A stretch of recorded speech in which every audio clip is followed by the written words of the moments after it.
漸中，方知天有幾黑。靜坐了，方知走了黑路。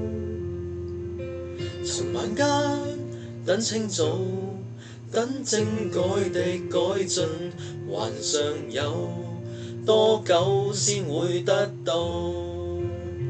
錢財作怪，無知的市民不再長大，有錢袋政改擦過，無奈眼光未放大，唔明白為賺多一分一毫，黑暗仍愉快，咬緊拳頭立絲帶，出來破壞為1000幾百。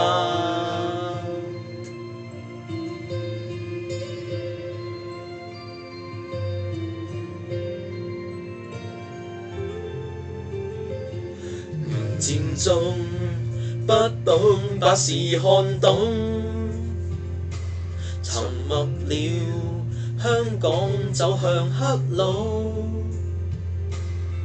還要等數十年，文化一去不再，才驟覺風光都已不在，錢財作怪，無知的商人不再長大，那生意斤斤計較，還未算清便分解，唔明白為賺多一分一毫，黑暗仍愉快，握緊拳頭立絲帶，出來破壞為1000幾百。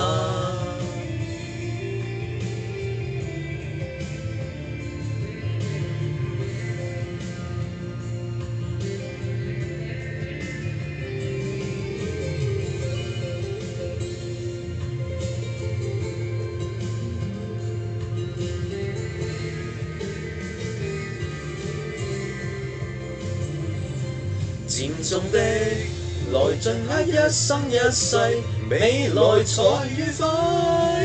哪管為錢的小人，不可教導與不被活埋。今天那漸中小孩，珍惜理想有這份情懷。